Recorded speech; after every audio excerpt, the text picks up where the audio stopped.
To me, the world of selling is basically you making it easy for someone to say yes on something that's good for them. And for that reason, you shouldn't be scared to say, hey, have you got any of this? Because if I think that that's good for you, I should make it easy for you to say yes. So one of the real problems in selling is if in your heart you think, that's bullshit, that's not good for you, that's when you have a problem, when you don't have belief in yourself or your product. When you believe in it, Mark, I've got to tell you, you'll come across as a Scientologist telling another person why you should join Scientology. It's like electricity. It goes from one person to another. So having belief is critical.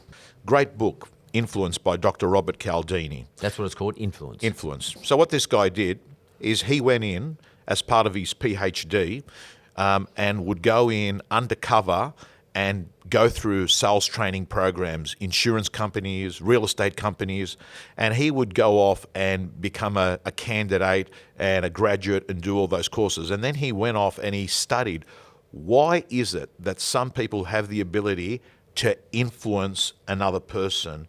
And there's around 5 or 6 techniques that if you use them with good intent, you become a super salesperson, a trusted advisor. If you use them with bad intent, you're a con man. Right. They work for both, right? Yeah. But some people use it to rip a business partner off or rip thousands of people. Others use it to become a $500 million broker or a $10 million real estate agent, right? So, some of those, and we won't spend the whole time in our conversation doing an analysis of the bookmark, but some of these techniques are, social proof. Here's an example. If you go do an inspection on a property at 4 o'clock and you take a buyer and they see there's another buyer sitting outside at 4:15 and there's another buyer sitting outside the property at 4:30, all of a sudden this buyer says, this is valuable, right? There's others there. So that's social proof, what others are doing. An auction is a good example of that. At an auction, you've got a buyer and they're looking at other people bidding. There's social proof, they want it as well. Then there's another principle called scarcity. People want what they can't have. So that's the power of an auction. You're at an auction, someone says 1 million. They've got the bid. They've taken the property away from the underbidder, right? Scarcity, right? So there's a few principles: scarcity, social proof, authority. Why do we see some of these TV commercials that are selling toothpaste? A guy dressed with a white thing looking like a dentist. Hey, it's an authority figure. A dentist is talking about it, right? So is that the auctioneer, though, is it? Who's the authority figure in an auction, for argument's sake? Let's talk about it in an auction, an authority figure. Automatically, an auctioneer gets put up on a pedestal for some reason. Literally, you mean actually put up in a box above everybody? You're above. You're there. You're sitting there, Mark. And ironically, the real estate agent's done all the work. But for whatever reason, Mark, when you're the centerpiece, you look like you've got the authority. You're the person that the vendor says, oh, how do you think we're going to go, right? TV does it as well. From TV. TV gives you automatic authority, Yep. So we know authority is another example, right? So what does that mean?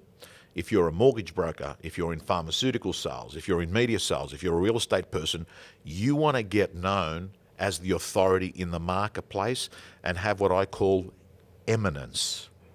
It's an interesting word, eminence, Mark. Eminence, if you Google it in a modern dictionary, it says someone who has superiority amongst their peers.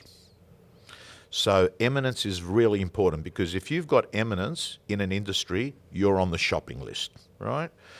That's interesting. Can I just go back a track now? So we've got authority. Yeah. In other words, and that's a physical thing from what you're explaining. For example, when it comes to an auction, but let's say I'm standing behind the counter of a shop. Yeah. Your authority is the fact that you're standing behind the counter in your shop. You might be appropriately attired, and you might be able to. Your authority comes from the way you address people, the way you look at them, the way you conduct yourself, the way you hold yourself. Correct. You've got to look healthy, well, smartly dressed or appropriately dressed. Eminence is where social media comes in. You know, you're establishing yourself as someone who knows what they're talking about in relation to a particular industry. And what was the first one again? Social proof. Social proof. What are others doing? Yeah. Like an example, I went across the road to get a coffee. One coffee shop across the road had no one at the front. The other one had a group of people. Now, on the surface, you'd say, hang on a second, you don't want to waste time. But my head didn't work that way. I don't come here often. And I thought to myself, there's 7 people there. That's social proof to me. That's better. That's better, right? So all of a sudden you begin to see examples. As a salesperson, how do you bring these psychological techniques in to your business to help you move the dial your way? Yeah, so actually this guy's a genius because he's actually he's condensing things that work into one word. And it's a word that we all understand.